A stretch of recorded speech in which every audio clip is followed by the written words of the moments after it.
Colton would never forget the day he got lost at the Armada Flea Market. It was the first of many such adventures over the span of his childhood, but this particular one had the greatest impact. He may have been only 4 years old, but he was full of pure mischief, or so his mama would say. The young boy was fond of exploring, and this day was no different. An object from across the way caught his eye. The bright red color made the tractor toy stand out, like a beacon in the fog. He stood there, mouth wide open, and he gazed at the most magnificent object in the world. Who knew something could be so shiny? Colton had no doubt ownership of this beautiful treasure would make him the best farmer in town. A closer inspection was required, just a quick looky-loo while his mother and brother were distracted, looking at statues of geese in sweaters, and old, smelly, used wooden barrels, big enough to hide both him and his big brother. When Colton sat down on the cushy seat, he wiggled about, making his bottom more comfortable, and looked down at his feet. They nearly touched the pedals. Colton leaned in, reached over, and clutched the steering wheel. Just like the big tractors, he knew exactly what to do, turning the wheel this way and that.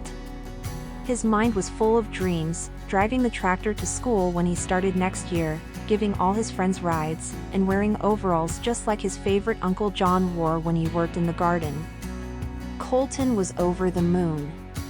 He hopped off the tractor and ran over to the geese store, to share with his mama the good news about the tractor and tell her why he had to have it. When he got to the spot he last saw them, they were gone. He looked all around, he did a full circle, twice, and they were nowhere to be seen. Where was she? Where was his brother? He desperately searched the market and couldn't find them. The only people about looked unfamiliar. It was no longer a place of adventure, but something scary, like his granddad's dark and crowded attic. His brother locked him in there once. The strangers passed him, one nearly knocking him to the floor, without saying he was sorry. Colton was gonna have to tell his mama about that, if he ever saw her again. He was starting to have doubts. All it took was one glance in the direction of the food court, with its bright lights and good smells, to make his belly growl. His mama had to be there getting them food. She always knew when her sons were hungry, and boy, was Colton feeling hungry. He walked confidently toward the picnic tables that were everywhere, glancing at each table he passed. At that moment his worry returned. She was nowhere, they were nowhere. His eyes started to water. That's when it happened, his brilliant idea to step up onto the picnic tabletop and yell for his mama at the top of his lungs. He had a loud voice, everyone said so, and he was prepared to use it, if it meant saving himself from becoming a hungry orphan. He knew all about orphans, they watched Oliver Twist just the week before. At once, the crowds turned to look at him, with a few people starting to stand. One old lady ordered him to shush. Colton didn't like her. As the strangers started to crowd in all around him, he started to panic. Is this when he should yell stranger danger? He knew what to do. He jumped off the table, missing the bench, and landed with a thud, both feet on the ground. He immediately stooped down and crawled under the table, and curled up in a ball, refusing to come out. It was hard to breathe and his chest was thumping, making his heart ache. The 4-year-old coiled up even tighter and said to himself, "Big boys don't cry, big boys don't cry," as the tears slipped out and slid down his face. Just when he thought it was the end, he was going to be an orphan, picture on a milk carton and everything, he suddenly felt something familiar. His big brother crawled under the table and pulled Colton close, assuring him that he was safe. Colton grasped tightly at Austin's shirt and nudged his head in, to be as close as possible.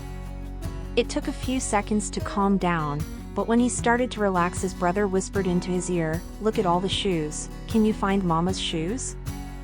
He pointed to one particularly well-worn pair of loafers. "She's right there." Colton peeked out from Austin's shoulder and there she was. He knew those shoes anywhere. She had worn them nearly daily, the only exception being Sundays for church when she brought out her shiny black ones. He dried up his tears with Austin's shirt and crawled toward her. Once free from the table and benches, he stood and stared up at his beautiful mama. She pulled him into her arms. "My baby, I was so worried." The crowd applauded, and he gazed about at the strangers. They were clapping for him, and he felt important, like the kids on Nickelodeon. The strangers no longer looked scary and mean, they liked him. He was a star, almost. His tear-streaked face now sported the biggest grin of his life. He waved at his fans, then turned to his mama. "I'm not a baby, I'm a farmer." His fears were now behind him, and he was ready to use this scare to his advantage and tell her about the tractor and how much it would mean to him to own such a beautiful toy. The owner of the tractor witnessed the whole event and was not about to miss a sale. He offered to give it to them at a discount. Austin was the first to approach the elderly man and announced to him in a strong voice like his father's that he was willing to work it off in return but needed this for his little brother. The seller, a man in his 60s, looked down at the young lad, likely 6 or 7 if he was a day, and then at the crowd, all hushed and waiting for a response. He saw cell phones snapping photos and reached out his hand and said, "Deal, let's shake on it." Austin shook the man's hand. The two posed for photos, and the seller was sure the lost revenue from the sale of the tractor would be recovered with the publicity of his kindness to the boys. Austin stood quite proud and watched the old man prepare the tractor for the sale and told his mama and little brother that it was his job to help those less fortunate. Today he was a man. His mother stifled a giggle, but the surrounding people awed and patted him on the shoulder, while complimenting his mother for raising such fine boys.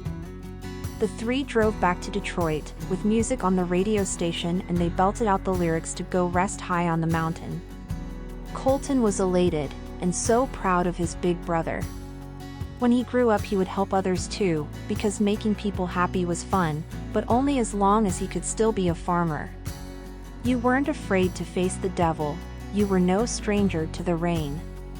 Go rest high on that mountain, son, your work on earth is done.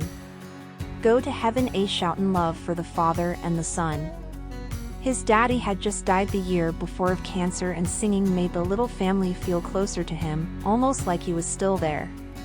His daddy loved to sing, and music was always a part of their life. Colton glanced up at his mother in the front seat and heard her singing and saw the brightness in her eyes, and the smile on her face. This was the first time since his daddy's dying that she looked happy, and he knew it was all because of him. As he grew, Colton continued to have a soft spot for the underdog. He spent much of his youth in Cub Scouts earning badges, and on overnight camping trips learning how to hunt, fish, and swim. Every summer Colton and his brother had a week away at camp. Austin was too busy with his older friends and did not want to spend time with Colton, but that was okay, he had his own friends. The overnight stay left many of the younger Cub Scouts homesick, and they cried themselves to sleep. Colton took it upon himself to entertain them with camp songs and makeshift instruments for the boys to accompany his lyrics. Day after day, until camp was over, the little ones followed him around, and the counselors referred to them as Colton's Colts. Standing tall at 6'2" and nearly 200 pounds in high school, he never had to worry about being bullied, and the only time he was in the principal's office was when he was in trouble for bullying the school bully. He made it a safer place, and this role pleased him. Colton was the sheriff of Detroit West High, and when he turned 18, he joined the Army. It seemed a logical progression, from schoolyard hero to the battlefield, but saving kids from black eyes did not prepare him to watch kids dying on the streets in the Middle East. He knew when his time was up, he had to get out. At the age of 22 he began his freshman year at Wayne State, taking with him a duffel bag of clothes, his mama's Bible, and a guitar. His mama had passed away while he was overseas, and his brother had moved out to Colorado with his wife and sons for a job, so Colton was back home in Detroit, alone, fresh from war, and suffering from post-traumatic stress disorder.